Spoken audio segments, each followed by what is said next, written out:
என்ன ஆர்ப்பாட்டம் திடீர்னு ஏற்பாடாகி உடனே தகவல் கொடுத்து இங்க வந்து கலந்துகிட்ட அனைவருக்கும் மனமார்ந்த நன்றிகள்.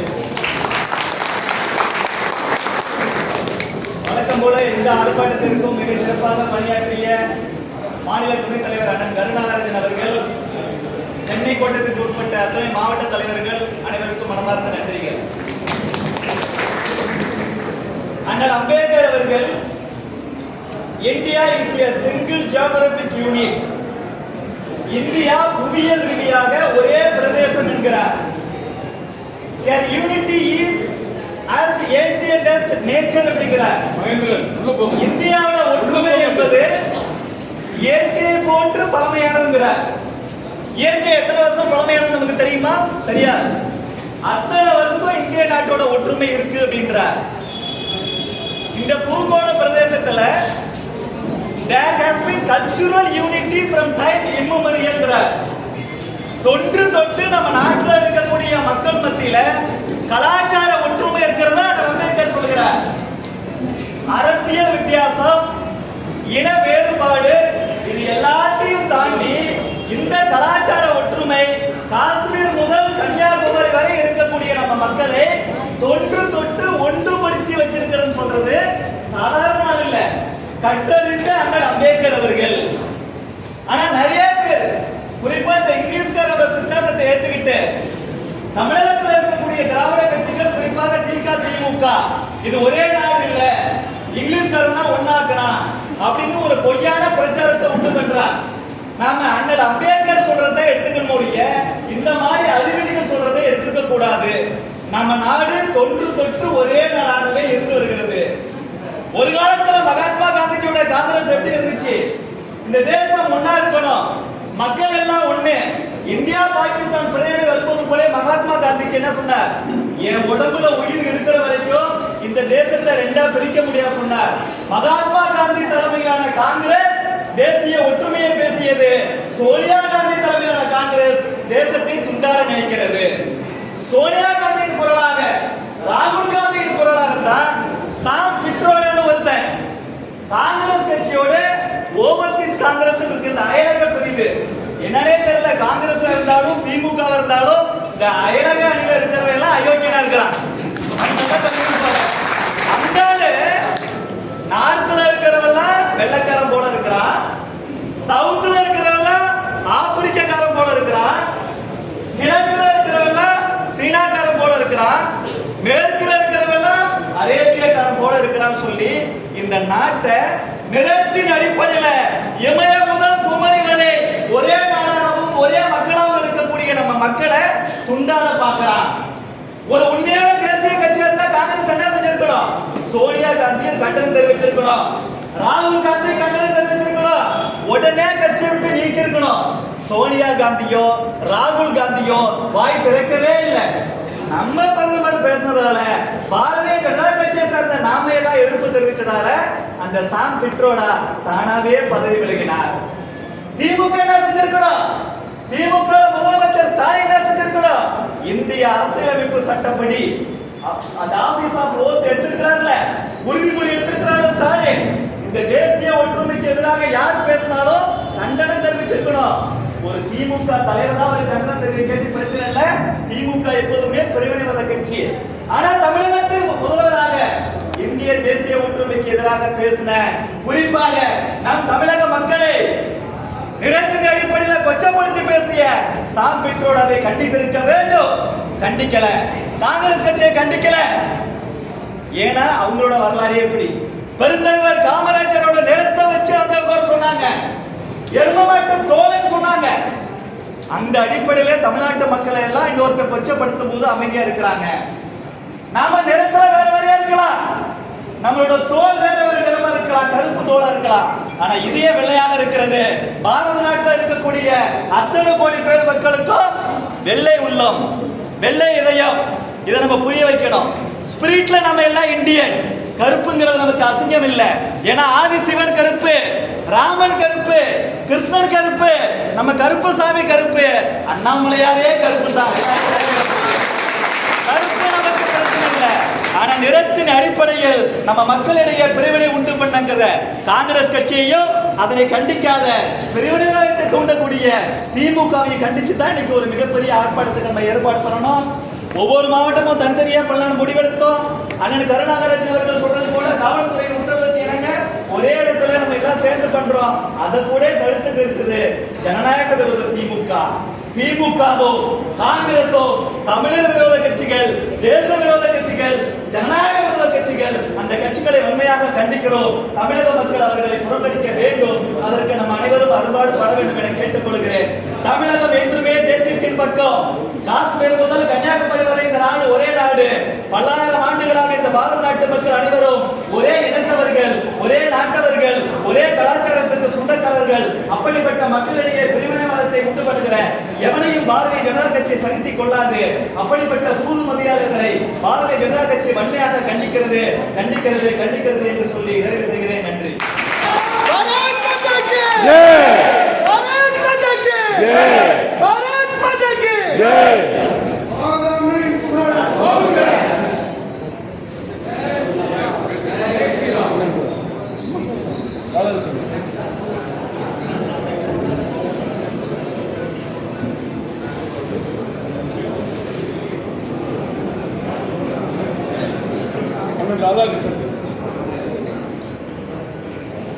ஒரு சூடான வேலையில மிக சூடான ஒரு போராட்டத்தை நாம் நடத்தி முடிச்சிருக்கோம். நம்முடைய மரியாதைக்குரிய மாநிலத்தினுடைய துணைத் தலைவர் திரு கருணாகராஜன் அவருடைய அந்த ஆக்ரோஷமான போராட்டத்தை இன்னைக்கு தான் நான் பார்த்தேன். எல்லாம் பார்த்துக்கலாம். நம்முடைய பாரதிய ஜனதா கட்சி எப்போதுமே நீதிக்காக, நேர்மைக்காக உரத்த குரல் கொடுக்கக்கூடிய ஒரு கட்சி. நம்ம தேசிய அளவிலெல்லாம் பாரதிய ஜனதா கட்சியினுடைய போராட்டங்கள் டெல்லியில் நடக்கிறதெல்லாம் பத்திரிகைகளெல்லாம் நான் படிக்கும்போது கல்லூரி மாணவனாக எல்லாம் பார்ப்பேன். அது பெரிய உணர்ச்சி பூர்வமான போராட்டமாக இருக்கும். அது எதற்காக இருக்கும் என்று சொன்னால், நம்முடைய நாடு தேசம்னு வருகிற பொழுது நம்முடைய ரத்தம் கொதிக்கும். நாம் எல்லோரும் ஒன்று. காஷ்மீருக்கு போயிருக்கேன், நான் ஜக்தி முகாமுக்கு போயிருக்கேன். அந்த ஜக்தி முகாமில் இருக்கக்கூடிய காஷ்மீர் பண்டிட்டுகளும் சரி, கன்னியாகுமரியில் இருக்கக்கூடிய நம்முடைய சமுதாயம், நம்முடைய மக்களும் சரி, எல்லோருடைய சிந்தனை அங்கே கன்னியாகுமரி பகவதி தேவினா இங்கே சாரதா தேவி, ரெண்டு ஒரே உணர்வு. அந்த உணர்வோட தேசம் ஒன்று என்று பண்பாட்டால், பாரம்பரியத்தால், மொழி வேறையாக இருக்கலாம், தமிழ் பேசுவோம், மலையாளம் பேசுவோம், கன்னடா பேசுவோம், எது பேசினாலும் நாம் எல்லோரும் ஒன்று என்று சொல்லக்கூடிய உரத்த எண்ணம் நம்முடைய இதயத்தில் இருக்கு, ரத்தத்தில் இருக்கு. இதயத்தில் ரத்தத்தில் இருக்கக்கூடிய அந்த உணர்வை மழுங்கடிக்கக்கூடிய வகையில் ஒரு காங்கிரஸ்காரன், அது காங்கிரஸ்காரனால தான் பேச முடியும், வேற யாரும் அதை பேச முடியாது. அப்போ ஒரு கட்சி என்ன வேணும், நம்முடைய கட்சி பல கட்டுப்பாடுகளை, போராட்டம்னா இப்படி தான் பண்ணணும், போராட்டம்னா சட்டபூர்வமாக நடக்கணும் அப்படின்னு நம்ம கட்சி சொல்லுது. ஆனால் எதை வேண்டுமானாலும் பேசலாம். நம்முடைய கட்சி கூட நாம் போய் பத்திரிகையில் ஏதாவது பேசிட முடியாது. அதுக்குன்னு ஸ்போக்ஸ் பர்சன்ஸ் இருக்கிறாங்க, அதுக்குன்னு தலைவர்கள் இருக்கிறாங்க, அவங்க தான் பேசுவாங்க. எல்லாரும் எதையும் பேசிட முடியாது. கட்சியில் கட்டுப்பாடுகள் இருக்கு. ஆனால் எந்த கட்டுப்பாடும் இல்லாத காங்கிரஸ் கட்சி மிகவும் கேவலமாக நாமெல்லாம் கருப்பாக இருக்கிறதுனால, சவுத்தில் இருக்கிற கருப்பாக இருக்கிறதுனால நாமெல்லாம் ஆப்பிரிக்கனை மாதிரி இருக்கிறோம். ஆப்பிரிக்கனை தமிழர்களை பெருமைப்படுத்தணும் அப்படின்னு பேசியிருக்கலாம். காங்கிரஸ் கட்சிக்கு தமிழர்களை பற்றியும் கவலை இல்லை, காஷ்மீர் பண்டிட்டுகளை பற்றியும் கவலை இல்லை, இந்த தேசத்தை பற்றியும் கவலை இல்லை. ராஜீவ் காந்தி ஜெயிக்கணும், அதாவது ராகுல் காந்தி ஜெயிக்கணும்னு கூட கவலை இல்லை. இந்த பேச்சாளர் ராகுல் காந்தி காலி, காங்கிரஸ் காலி. கர்நாடகாவில் இப்போ நடக்கக்கூடிய இந்த கர்நாடகா, மகாராஷ்டிரா, டெல்லி இங்கெல்லாம் கூட ஓட்டு கிடைக்காது. அவ்வளவு மோசமான ஒரு பேச்சு. இதை அருமையாக நம்முடைய இந்த கண்டனம் உணர்வு பூர்வமானது, தேச பக்தியினுடைய அடிப்படையிலானது. இதை நிகழ்த்திய நம்முடைய மாவட்டத்தினுடைய தலைவர்கள், தலைமையேற்று நடத்திய மரியாதைக்குரிய மாநிலத்தினுடைய துணைத் தலைவர் திரு கருணாகராஜன் அவர்கள், இங்கு வந்திருக்கக்கூடிய ஒவ்வொருவரும் பாராட்டுதலுக்கும் வாழ்த்துக்களுக்கும் உரியவர்கள். பாரத் மாதா கி, பாரத் மாதா கி, வந்தே வந்தே வந்தே, ஜெய் ஸ்ரீராம். ஜெய் ஸ்ரீராம். முன்னாள் சட்டமன்ற உறுப்பினர் ராஜலட்சுமி. இங்கே வருகை புரிந்திருக்கும் அனைவருக்கும் முதலில் நன்றி நன்றி வணக்கம். ஏனென்றால் ஒரு ஆர்ப்பாட்டத்தில் ஈடுபட்டு சிறை செல்வது அல்லது சிறைபிடிக்கப்படுவது என்பது ஒரு சாதாரணமான விஷயம் அல்ல. அதை அரசியலில் அவதானத்தில் இருக்கக்கூடிய நீங்கள் அனைவரும் மிக நன்றாகவே அறிவீர்கள். ஆனால் அப்படிப்பட்ட சூழ்நிலையில் குறிப்பாக பெண்கள் மிகவும் தைரியமாக இந்த ஆர்ப்பாட்டத்தில் இனவெறிக்கும் எதிரான இந்த ஆர்ப்பாட்டத்தில் பெருந்திரளாக கலந்து கொண்டு பல பேரை இங்கே அழைக்க முடியவில்லை. அதனால் பாதி பேரை மேலே அனுப்பிவிட்டார்கள், மீதி பாதி பேரை உள்ளே அனுப்ப முடியவில்லை. ஏனென்றால் இடமே பத்தவில்லை. போலீஸ் பேசிக்கொண்டதை நான் கேட்டேன்.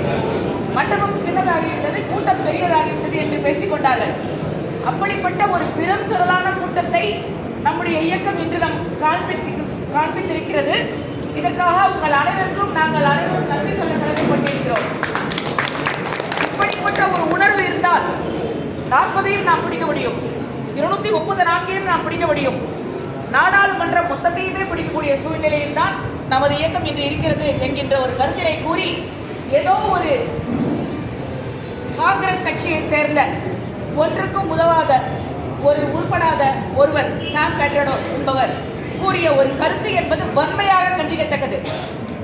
நிலவெறி, இனவெறி, மதவெறி, ஜாதிவெறி என்பது எந்த ரீதியில் வந்தாலும் அதனை பாரதிய ஜனதா கட்சி என்கின்ற மாபெரும் இயக்கம் கடுமையாக எதிர்க்கும். இதைத்தான் சுதந்திரம் பெறுவதற்கு முன்பிருந்து செய்து கொண்டிருக்கிறது. எல்லோரும் ஏதோ பிஜேபி என்போர் நேற்று வந்த கட்சி போலவும், காங்கிரஸ் பேரியக்கம் மட்டும்தான் இந்த நாட்டையே ஆண்ட கட்சி போலவும் பேசிக் கொண்டிருக்கிறார்கள். ஆனால் ஒன்றை நாம் நீங்கள் நன்றாக அறிந்தவர்கள், என்னை விட சரித்திரம் நன்றாக அறிந்தவர்கள், உங்களுக்கெல்லாம் நன்றாக தெரியும். சுதந்திர போராட்ட வீரர்கள் அத்தனை பேருமே பிஜேபி முன்பு இருந்தவர்கள் தான். இந்த நாட்டிற்காக சுதந்திரம் வாங்குவதற்கு பாடுபட்டவர்கள் தான். இந்த நாட்டின் கொள்கைகளை நிறுவியவர்கள் தான்.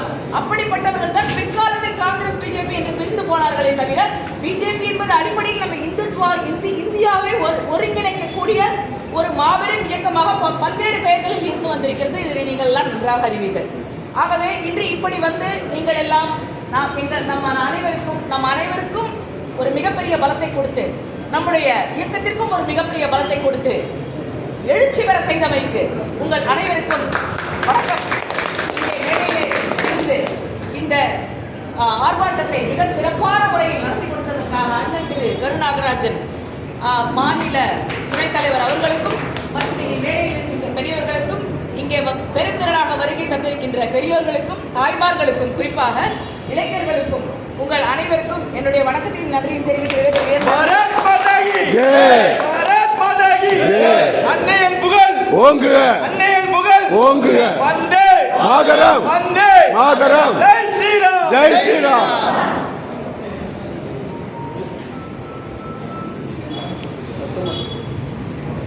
எல்லாம் வழிநடத்தி கொண்டிருக்கின்ற அன்பான மாநில துணைச்செயலர், புதுக்கோட்டத்தினுடைய பொறுப்பாளர் நண்பர் நாராயணன்,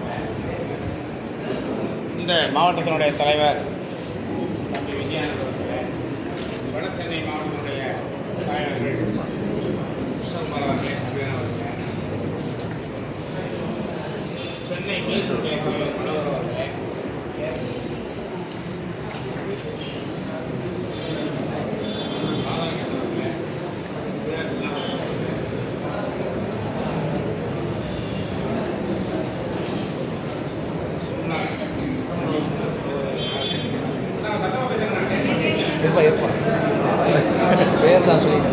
அவர்களோடு சேர்ந்து உங்கள் அனைவருக்கும் என்னுடைய வணக்கங்கள். உண்மையிலேயே ஒவ்வொரு மாவட்டத்திற்கும் தனித்தனியாக நாம் அனுமதி கேட்டிருந்தோம்.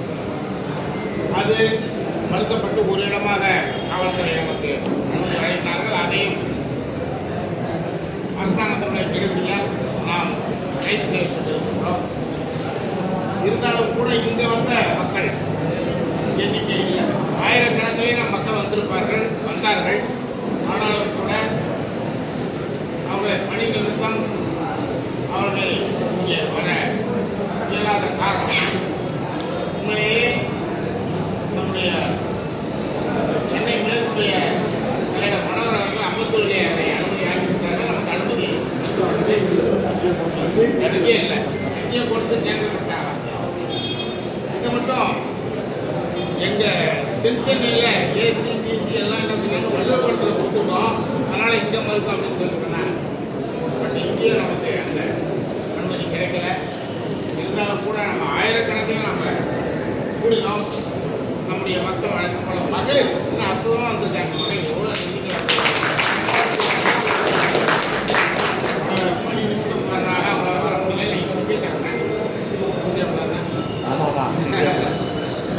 இருந்தாலும் கூட நம்முடைய உணர்வை நம்ம தேர்தலுக்கு பிறகு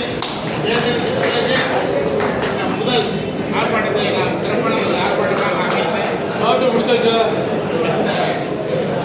இந்த பணியை செய்வதற்காக எங்களெல்லாம் எப்படி பாராட்டுகிறார்களோ அதே போல இந்த பாராட்டுக்கு பல பாராட்டுகளுக்கு ஸ்கொயர் உங்களுக்கெல்லாம் தான் அது வந்து சேரணும். இதெல்லாம் அற்புதமாக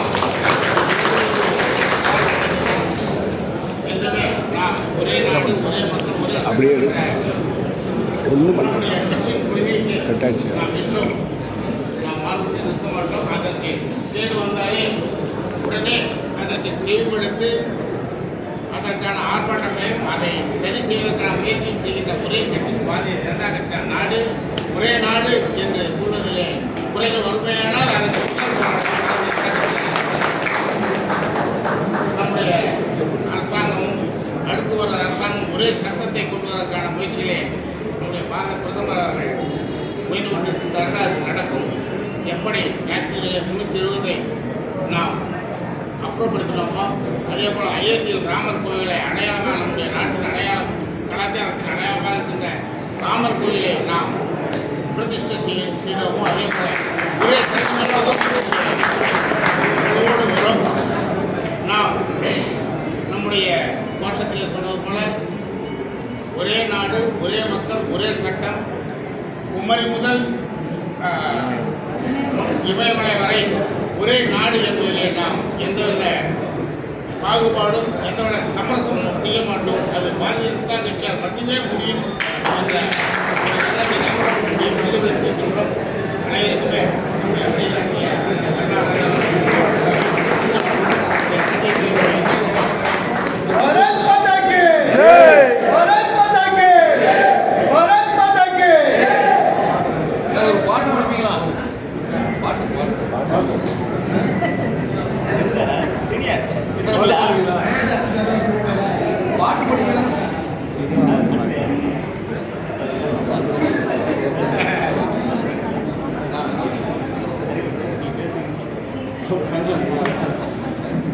பாட்டு பாட வரீங்களா?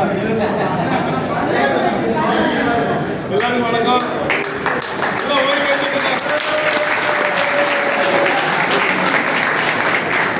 சுறுசுறுப்பாயிடுவோம்.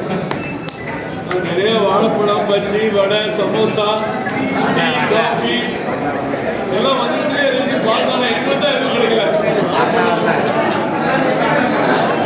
ஒவ்வொரு இடத்துலையும் எங்கிட்ட பார்த்தா மனுஷனை ஒரு தனி பிரேக்கு, அங்கே மஞ்சு ஓ செட்டப்ல ஒரு பென்ஷனு. இப்போ கடைசியாக கூட மூலையில் உட்காந்து எங்க யுவராஜ் அங்காரமுத்து, திகு வெங்கடேஷ், சுதாகர் ஒரு டீம் சாப்பிட்டு முடிச்சிட்டீங்களா?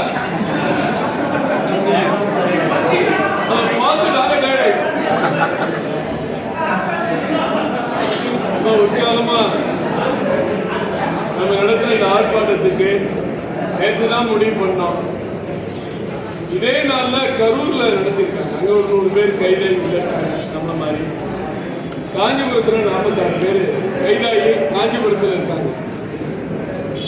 நம்ம மாவட்டத்தில் நாங்கள் தெலுங்கானாவில் இருக்கும்போது இந்த சர்க்குலர் வந்துச்சு. உடனே நம்ம மாவட்ட தலைவர்களெல்லாம் பேசினா மனோகர் அங்கே எங்களோட தான் இருந்தார். அப்போ எல்லா மாவட்டத்திலையும் தனித்தனியாக பண்ணிடுவோம். அது 300 பேரோ 200 பேரோ எவ்வளோ இருந்தால் பரவாயில்ல அப்படின்னு முடிவு பண்ணோம். போலீஸ் வந்து ஒத்துக்கலை, தேர்தல் அதிகாரிகளையும் அதை ஏற்றுக்கொள்ளவில்லை. கடைசியில் வள்ளுவர் ஓட்டம் மட்டும் கொடுக்குறோம். அந்த ஐஎஸ் அதிகாரி நமக்கு சொன்னார், சரி வள்ளுவர் ஓட்டம் எல்லாரும் வாழ்ந்துருங்க அப்படின்னு சொன்னோம். கடைசியில் அங்கேயும் கிடையாது, நீங்கள் நடத்தவே முடியாது அப்படின்னு இன்னைக்கு காலையில் சொன்னோம். நம்ம மாவட்ட தலைவர் விஜயானந்துக்கு ஒரே குழப்பம், யாரோ ஒரு குழப்பி விட்டாங்க. நடத்தலாமா வேண்டாமா, இதை நம்ம அப்படியே எஸ்கேப் ஆயிடலாமா அப்படின்னு சொன்னாங்க. அவர் குழப்பி விட்டாங்க. நான் என்ன சொன்னேன், யாரும் வராட்டியும் பரவாயில்லப்பா, நான் ஒரு ஆள் போனாலும் நான் ஆர்ப்பாட்டம் பண்ணுவேன் அப்படின்னு சொன்னேன். ஆனா எப்பவுமே நம்ம ஒரு ஆள் இல்லை, நம்ம குடும்பம் அப்படின்னு ஒரு 400 பேர் இங்க வந்தது மிகப்பெரிய பாராட்டு. நம்மளோடு கலந்து கொண்டிருக்கிற தலைவர்கள் அன்பான ராதாகிருஷ்ணன், அம்மா ராஜலட்சுமி, முன்னாள் சட்டமன்ற உறுப்பினர் தலைவர் அவர்கள், கிஷன் ரெட்டி அவர்கள் தலைமையிலே கட்சியில் இணைந்தாங்க சமீபத்தில். அண்ணன் சதீஷ் அவர்கள், அண்ணன் காளிதாஸ் அவர்கள், அன்பு தம்பி விஜய் ஆனந்த் அவர்கள், கிருஷ்ணகுமார் அவர்கள், மனோகர் அவர்கள், வெங்கட்ட காணமே மனோகர், வீர திருநாவுக்கரசு அவர்கள், கிருஷ்ணசாமி அவர்கள்,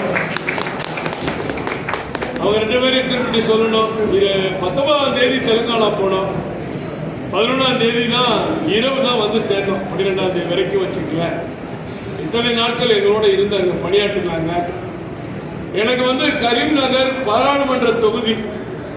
ஆனால் ஒரு சந்தோஷமான விஷயம்னா வெற்றி உறுதின்னு எப்படி கோயம்புத்தூர்ல அண்ணாமலை ஜெயிக்க போறாரோ அந்த மாதிரி வெற்றி உறுதி என்று சொல்லக்கூடிய தெலுங்கானாவின் முன்னாள் மாநில தலைவர் பண்டி சஞ்சய் குமார் அவருடைய தொகுதி எங்களுக்கு கொடுத்தாங்க. நல்லா சிறப்பாக பணியாற்றி விட்டு வந்தோம். அவங்க 2 பேருக்கும் உஸ்னாபாத் சட்டமன்ற தொகுதி கொடுத்தாங்க. எனக்கு பார்லிமெண்ட் லெவலில் கொடுத்தாங்க. நல்ல உற்சாகமாக இருக்காங்க. நிறைய செய்திகள் அங்கே கற்றுட்டு வந்திருக்கோம். நம்ம அதை நடைமுறைப்படுத்துறது, அதை நம்ம அடுத்த கூட்டத்தில் பேசுவோம். இன்னைக்கு வந்து சாம் பிட்ராடோ எவனோ ஒருத்தர் சொன்னாங்கிறதுக்காக, ஒரு கருத்தை சொன்னாங்கிறதுக்காக இந்த ஆர்ப்பாட்டம் இல்லை. இதே கருத்தை ஒரு பிஜேபி தலைவர்கள் சொல்லி இருந்தால் தமிழ்நாடு கொந்தளிச்சிருக்கோம். சின்ன கருப்பாம்பூச்சியிலிருந்து அவங்க இண்டி கூட்டணி தலைவர்கள் வரைக்கும் மிகப்பெரிய போராட்டம் வெடிச்சிருக்கோம். தமிழினத்தை கொச்சைப்படுத்தி விட்டார்கள், தமிழர்களை கேவலப்படுத்தி விட்டார்கள். இது அநியாயம், அராஜகம். மோடி ஒழிக, அண்ணாமலை ஒழிக ஆரம்பிச்சிருக்கோம். ஒருத்தர் கூட வாய்ப்பு. அவர் சொன்னார், நம்ம ஆப்பிரிக்கா மேற்க வந்து அரபு கண்ட்ரி, கிழக்க வந்து அப்படியே சைனா, இப்படி ஒவ்வொரு பகுதியாக நம்மை பிரிப்பதற்கு என்ன காரணம்?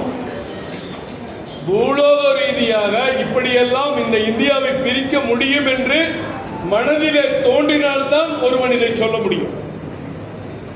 ராகுல் காந்திக்கும் சீனாவுக்கும் நெருங்கிய தொடர்பு. இன்றைக்கும் சீனாவிலிருந்து ராஜீவ்காந்தி அறக்கட்டளைக்கு வந்த தொகை எவ்வளவு என்பதை இதுவரை சோனியா காந்தி குடும்பம் சொன்னதே கிடையாது. எத்தனையோ இடத்தில் பேட்டியில் கேட்டு கூட பதில் இல்லை. சீனாவுக்கும் நமக்கும் டோக்லாங் என்ற இடத்தில் சில்க் ரோடு அமைப்பதில் தகராறு. எங்களுக்கு இந்த எல்லையை தாண்டி வரக்கூடாது என்று நமது ராணுவ வீரர்கள் தடுக்கிறார்கள்.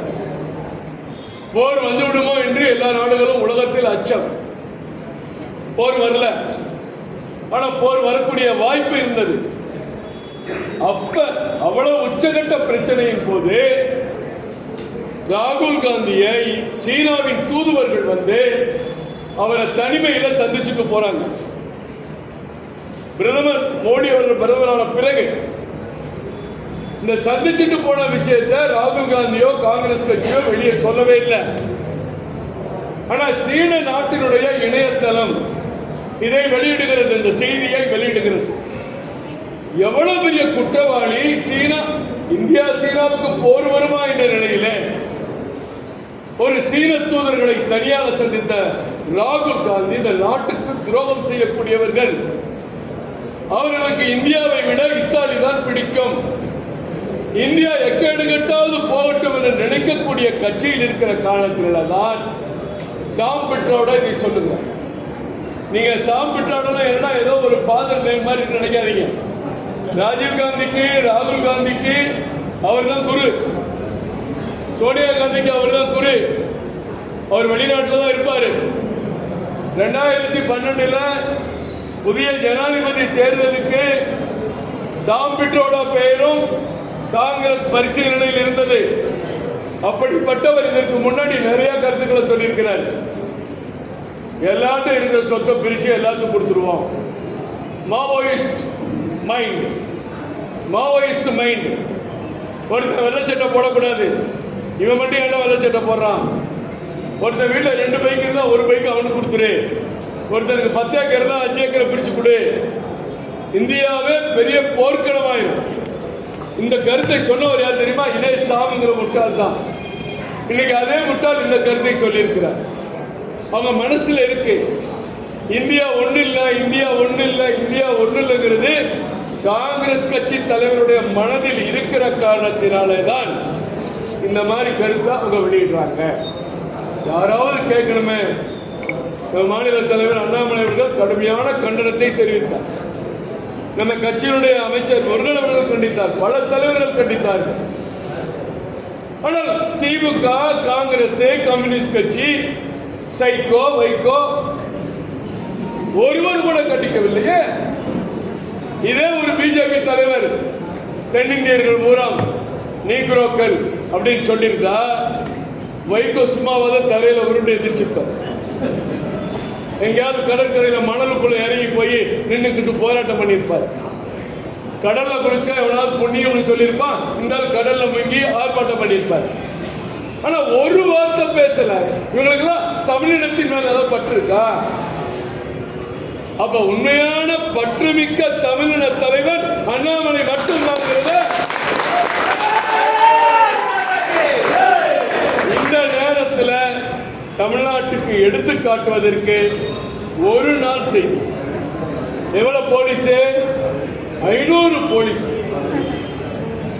7 உதவி ஆணையர், 28 இன்ஸ்பெக்டர்கள்.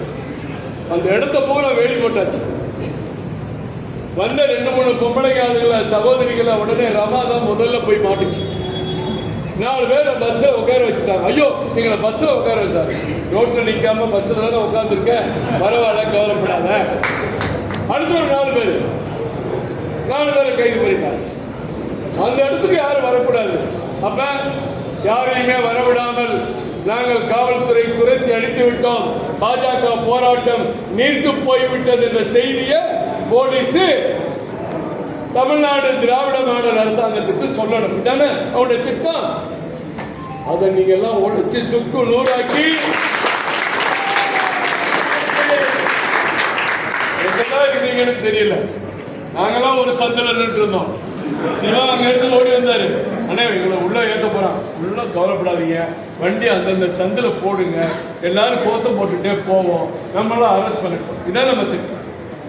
நம்ம அதே மாதிரி இங்க நிக்கிறத ஒருத்தர் போன் பண்ணி நம்ம உமாசங்கர் பார்த்துட்டா, அண்ணே ஒரு போலீஸ் போட்டோ எடுத்து அனுப்பிட்டான், எல்லா பஸ்ஸையும் கிளப்பி கொண்டு வர. பரவாயில்ல, நம்ம போராட்டம் பண்ண இடத்துக்கு நம்ம போறோம்னா நம்மளை தேடி பஸ் எடுத்துட்டு அதிகாரிகள் தான் வரும். அதையும் மீறி ஒரு ஆக்ரோஷமான கோஷத்தை வெளியிட்டு, கண்டனத்தை வெளியிட்டு இன்னைக்கு நீங்க எல்லாம் வந்திருக்கீங்க. அதுவும் எல்லாரும் பேசுற மாதிரி சகோதரிகள், உங்களுக்கு சொல்லவே வேண்டாம். நம்ம மத்திய அரசு செய்த சாதனைகள்ல முக்கியமான சாதனை ஒண்ணு இருக்கு. 33% இடஒதுக்கீடு. எல்லா நிர்வாகிகளுக்குமே சொல்றேன், பெண்களுக்கு முக்கியத்துவம் கொடுங்க, பெண்களுக்கு முக்கிய பதவி கொடுங்க, முக்கிய பொறுப்பு கொடுங்க. இன்னைக்கு கார்பரேஷன் எப்படி 50% இடஒதுக்கீடு வருதோ அதே மாதிரி 33% இடஒதுக்கீடு சட்டமன்றத்திலையும் நாடாளுமன்றத்திலையும் பாரத பிரதமர் கொடுத்திருக்கிறார். மக்கள் தொகை கணக்கெடுப்பை எடுத்து முடித்தவுடன் அறிவிப்பு வெளிவர இருக்கிறது. நம்மளோட வேகமா இருப்பாங்க. ஒரு 10 மண்டல் தலைவர்னா 5 மண்டல் தலைவர் மகளிர் இருந்தா அவங்க 50 மகளிர் கூட்டு வருவாங்க. அப்ப நம்ம மகளிருக்கு இன்னும் முக்கியத்துவம் கொடுக்கணும். காங்கிரஸ் கட்சியினுடைய துரோகத்தை நீங்க வெளியில பேசணும். இந்த ஆர்ப்பாட்டம் வந்து எல்லாருமே போட்டோ எடுத்தீங்க, எல்லாம் பதிவு போடணும். எதுக்கு இங்க வந்தோம், எதுக்கு இந்த கண்டன ஆர்ப்பாட்டம் பதிவு போடணும். ஏதாவது ஏட்டிக்கு முட்டி பொய்யான செய்தி வந்தா ஏதோ பரப்புவீங்க, இந்த செய்தியை பரப்பணும். அடுத்து ஒரு கோமாளி சொல்றான், மணிசங்கர், உங்களுக்கு தெரிஞ்சாலும் தமிழ்நாட்டுக்காரன் தான், கொஞ்சம் பார்த்து பேசுங்க மோடி, பாகிஸ்தான் அணுகுண்டு வச்சிருக்கான். படிச்சீங்களா செய்தி? பாகிஸ்தான்காரன் அணுகுண்டு வச்சிருக்கான், கொஞ்சம் பார்த்து பேசுங்க. யார்கிட்ட சொல்றான்? உலகமே யாரை பார்த்து பயப்படுகிறதோ அந்த தலைவரை சொல்றான். காங்கிரஸ் கட்சி காலத்துல எல்லையில நம்ம ராணுவ வீரர்கள் எல்லையில ரோந்து போக முடியாது, ரோடு கிடையாது, பாலம் கிடையாது. ஒரு இடத்துல வேண்டி இன்னொரு இடத்துக்கு போகணும்னா 30 கிலோமீட்டர் சுத்திட்டு போகணும் ஒரே பக்கத்துல. இன்னைக்கு எவ்வளவு ரோடு போட்டிருக்கு தெரியுமா? எல்லையில மட்டும் 3400 கிலோமீட்டர் புது ரோடு போட்டிருக்கு, 1140 பாலங்கள் கட்டியிருக்கோம். நீர்மூழ்கி கப்பலை நம்மளே கட்டுறோம். பிரம்மோஸ் ஏவுகணை நம்ம நாட்டில் தயாரிச்சு சீனாவுக்கு எதிராக பிலிப்பைன்ஸுக்கு ஏற்றுமதி பண்றோம். கடலுக்குள்ள இருந்து ஏவுகணையை விடுறோம். எப்படி? கடலுக்குள்ள இருந்து ஏவுகணையை, பிரம்மோஸ் ஏவுகணையை விடுறோம். இரவு நேரத்தில் கடலுக்குள்ள நமது ராணுவ விமானங்கள் கப்பல்ல இறங்கி ஏறுறதுக்கு நம்ம விமானத்தை தயாரிக்கிறோம், நம்ம பீரங்கி தயாரிக்கிறோம், ஹெலிகாப்டர் தயாரிக்கிறோம். இன்னைக்கு உலகின் 3வது விமானப்படை எது? இந்திய விமானப்படை 3வது விமானப்படை. ராணுவத்துக்கு செலவழிச்ச தொகை பெரிய நாடு, 140 கோடி மக்கள், சாப்பாட்டுக்கு வெளியிலடா, இவங்க எல்லாம் பிச்சைக்காரங்களை சொன்ன காங்கிரஸ் கட்சி மூடர்களுக்கு மத்தியில இந்த இந்தியா உலகின் 5வது வகையிலே கடந்த ஆண்டு 7 லட்சம் கோடியை ராணுவத்துக்கு செலவழித்திருக்கிறது. 7 லட்சம் கோடி. சர்ஜிக்கல் ஸ்ட்ரைக் எவன் அடிச்சாலும் திருப்பி அடிக்கிறது, இங்க அடிக்கிறது இல்ல. என்னை அடிச்சுட்டு போனவன் எங்க இருந்து வந்தா அங்க போய் அடிக்கிறது. புல்வாமால ஒரு துரோகிட்ட கார்ல வெடிகுண்ட வச்சு கார் போய் நம்ம ராணுவ வீரர்கள் பஸ்ல மோத விட்டு வெடிக்க வச்சு, கோழை தெரியாம தாக்குற கோழை தானே, சதி தானே, அந்த பஸ் வெடிச்சு 40 பேர் செத்தாங்க.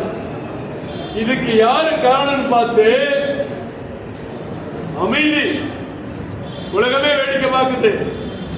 40 ராணுவ வீரர்களை இந்தியாவில் கொண்டிருக்கான், மோடி பேசாம இருக்காரியா? பிஜேபி அரசாங்க சக்தி இவ்வளவுதானா அப்படின்னு பார்த்துட்டு இருந்த உலகமே என்ன பண்ணாரு தெரியல.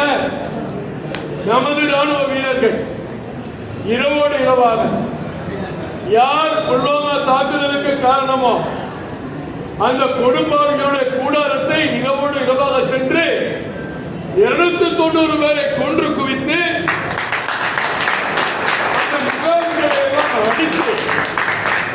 முகாம்களை எல்லாம் அடித்து, அதுல என்ன பியூட்டி தெரியுமா? ஒரு சிவிலியனுக்கு பாகிஸ்தானியருக்கு பாதிப்பு இல்லை, பாகிஸ்தானை சேர்ந்த சாதாரண ஒரு மனிதருக்கு பாதிப்பு இல்லை. அத்தனை பேரை கொன்று குவித்து வந்தோம்.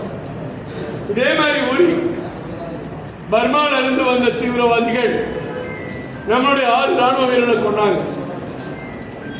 என்ன நடந்துச்சுன்னே தெரியாது. அந்த படத்தை பாருங்க, உரின்னு ஒரு சினிமா வந்திருக்கு, அந்த படத்தை போய் நீங்க பாருங்க. நம்ம ராணுவ வீரருடைய சாகசத்தை கண் முன்னாடி கொண்டு வந்திருக்காங்க. அந்த உரின்னு நைட்டை போய் பாருங்க. உள்ள போய் அடிச்சு அந்த அத்தனை ராணுவ முகாமை, அவங்களுடைய தீவிரவாதிகள் முகாமை அடிச்சு வந்தது நமது ராணுவம். இன்றைக்கு சைனாவுக்கு எதிராக பிலிப்பைன்ஸுக்கு ஏவுகணைகளை கொடுக்கிறோம். எல்லா நாடுகளும் சீனா, ரஷ்யா, அமெரிக்காவுக்கு பயந்தா அவங்க தேடக்கூடிய நாடு எது? இந்தியா மட்டும்தான், இந்தியா மட்டும்தான். இன்னைக்கு உக்ரைன், ரஷ்யா 2 பேரும் சண்டை போடுறாங்க. 2 பேரோடைய பேசக்கூடிய வல்லமை படைத்த ஒரே தலைவர் நரேந்திர மோடி அவர்கள் மட்டும்தான். காங்கிரஸ் கட்சி ஆட்சியில் நம்ம ஆயுத தளவாடங்கள் ஏற்றுமதி பண்ணோம். எவ்வளவு தெரியுமா? 160 கோடி. இந்த வருஷம் 23, 24 21,600 கோடிக்கு நம்ம ஆயுதங்கள் ஏற்றுமதி பண்ணிருக்கோம். ஏன் சொல்ல வரேன்னா, இந்த கோமாளி மனுஷங்கிற முட்டாள் யாரை பார்த்து அணுகுண்டு வச்சிருக்கான்னு பூச்சாண்டி பிடிக்கிறான். அவன் அணுகுண்டு போடுறதுக்கு முன்னாடியே ஐயா வாஜ்பாய் அவர்கள் அணுகுண்டு சோதனையை நடத்தினார். அணுகுண்டு சோதனை. காங்கிரஸ் கட்சி மாதிரி கோழைத்தனமான தலைவர்கள் இந்த உலகத்தில் கிடையாது. இன்னைக்கு ஒரு போராட்டம் நடந்துட்டு இருக்கு. இன்னைக்கு ஒரு போராட்டம் எங்க நடக்க தெரியுமா? நீங்க தெரிஞ்சுக்க வேண்டிய விஷயம். ஆக்கிரமிப்பு காஷ்மீர் பகுதி. ஆக்கிரமிப்பு காஷ்மீர் பகுதி எப்படி வந்துச்சு? இந்தியாவும் பாகிஸ்தானும் போர் நடக்குது. அந்த போர்ல நம்ம இந்திய ராணுவம் பாகிஸ்தான் ராணுவத்தை விரட்டி அடித்துக் கொண்டே இருக்கிறார்கள்.